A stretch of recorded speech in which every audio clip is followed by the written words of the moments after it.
It's pretty special. I'm all recording. I'm here with John Kavanagh in New York. The launch of the Bellator Spring and Summer 2020 Showcase. John, a few fighters of yours on stage today. We've got Cal Eleanor facing your guy James Gallagher in London, May the 16th. Huge card for Europe, that one.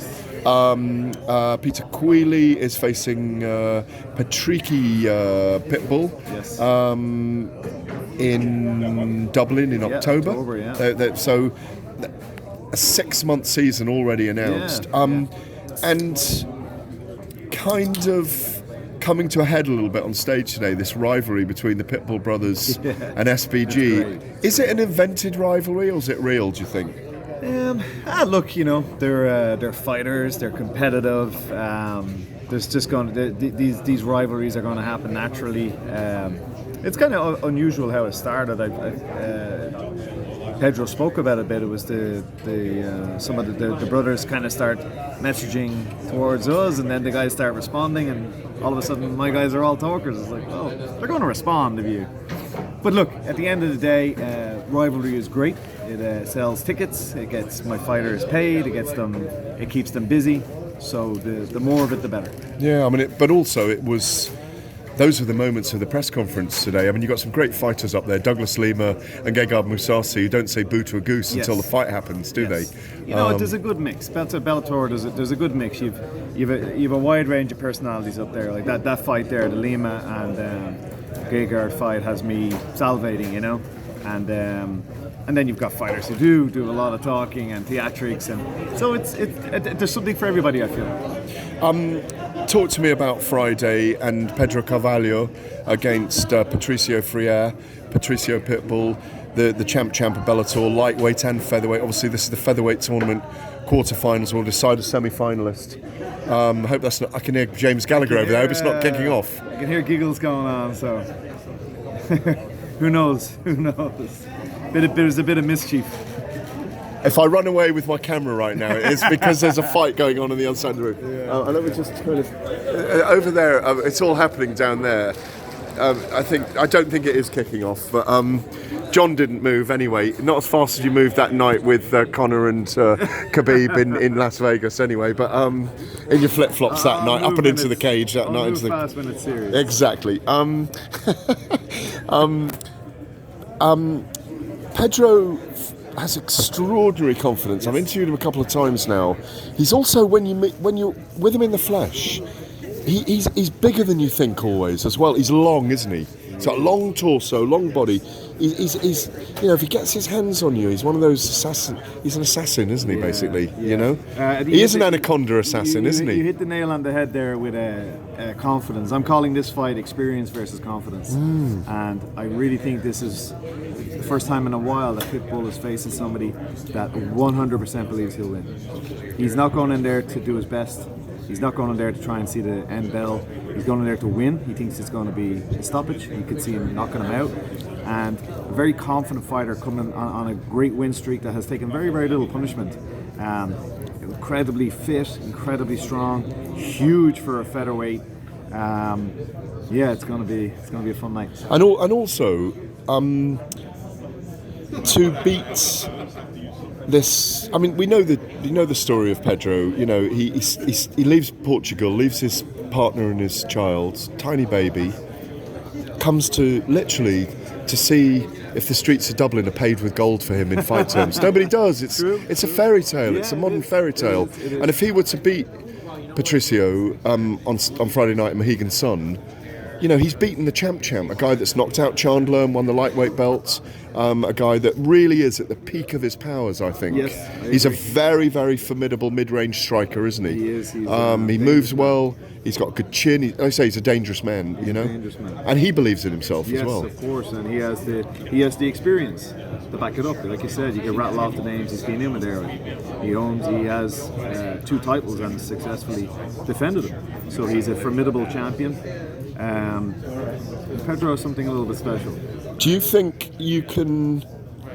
I mean, you're a brilliant technician and a strategist. Is there would I be wrong in saying we know what Patricio generally does? Is he? I don't mean he's predictable because that's a bit unfair on him, but we kind of know how he wants to fight and how he tries to dictate the fight. There's definitely, like I said, experience versus confidence, and with experience comes a lot of fights. With a lot of fights comes a lot of footage, and there's a lot of 5-round fights up there. We can look at him. He's quite conservative with his output. He's very smart with how he fights. He's not going to be wild and reckless. He's conservative with his energy, conservative with his movement, and without giving away too much, we can tell you that's going to be the opposite of how this fight's going to go. We're going to have Pedro here for 25 minutes, not taking a back step, punching, kicking, kneeing, elbowing, clinching, grappling, takedowns. That's what Pedro has to do. Pedro can't sit back. Pedro can't try and counter him. Pedro can't try to outpoint him. He has to go in and overwhelm him. You're getting me excited. Thank you. You're getting me excited. Yeah, you do. And it's an exciting fight. It's an exciting tournament. I can guarantee. I can't guarantee the result because the fighting is that way inclined. But I will guarantee you, it's 25 minutes of excitement. Wow. 100%. Wow. 100%. Is there? And I've just picked this up as a nuance, really. You know, knowing Conor's progress and knowing him for many years, going back, 7 or 8 years anyway, going back and seeing his rise and your rise together, Pedro seems to have a very similar, deep-seated self-belief that I saw in Conor. Yes. Yeah. Is that right? Yeah. No. There's. Do you see that? Parallels. Yeah. There's an echo there. There's a familiarity with this somewhat quick rise. You know, like you said, he was brought in as a fight to try and make the then Bama world champion look good in his debut for Bellator, and it didn't go that way. And then he's just been doing that since, and suddenly he's in the world title fight in quite a quick period of time. I feel the stars are somewhat aligning. So let's see if we can do it twice. And finally, obviously, we all took great joy with you in January to see Conor McGregor back in the octagon in the UFC. It was a brilliant event. He was fantastic on his comeback. He was amazing all week. He was a pleasure to be around. It was a stirring performance. It resonated around the world. He showed that he's almost just bigger than a fighter these days. It's a whole brand, isn't it, that he's got. I haven't really spoken to you since then about that. Was it satisfying for you? And are you waiting for the next episode now? Yeah, it was great to get the win, for sure. And you know, 2019 it had probably more downs than ups for me as well personally, and certain things going on in my personal life. But by the end of 2019, things had really started to turn positive, and then 2020. It was funny, fight week, I don't know what happened, but just everything just seemed to go right for me fight week. There was, like I said, stuff in my personal life. You know, Orla's pregnant now and she's carrying my son. Congratulations. Yeah, brilliant. So it just was an amazing start to the year, to the decade. And you know, I wrote a tweet after it. I didn't want to go too nuts celebrating. It was like, okay, we got the win. Let's go back to the gym on Monday. It's a great start. But let's keep going, and I'm just waiting for the call. I hope they match him sooner rather than later. Who it's going to be, I really don't know. You know the same names that I've heard. Well, let's get a match, and let's get after it. Have you had him back in the gym though? Yeah, Is Conor like he's hungry again and training in that sense? Consistency and quality. So they were the two words that were in the lead up to the Cerrone fight. And when Conor is consistent with his training, and when the training sessions are quality focused, you get a man that you saw on my birthday, January 18th, and I hope we get to see it again sooner rather than later. In an ideal world, who would you like him to see him fight this year? The more it's just been, I've actually answered this a few different ways, but time changes and you evolve and you look at fighters, and at the moment, definitely top of the list for me would be Justin Gaethje. I think it's a very interesting stylistic matchup. Justin really believes in his striking ability, really believes in his power. He has a quick-ish stop of Cerrone, and obviously Conor did. I think there'll be some great exchanges, a lot of forward pressure from Justin. Conor thrives under forward pressure, so that maybe in the summer or something like that would be that's what I would look to see. Oh yeah, I mean it's also there are risks for Conor, and that people want to see that as well in that fight, because Justin's going to come out and fight. We know what he does. We know he's not going to take a back step, and we know Conor will meet him in the middle. Yeah. It'd be fireworks. And a final one for me on Conor. Is there, there's people have been teasing. In fact, I've spoken to Sean Gibbons, and I know that who's the manager of Manny Pacquiao, and I've spoken to Paradigm, who obviously Manny Pacquiao is now with as well, Conor's agency as well.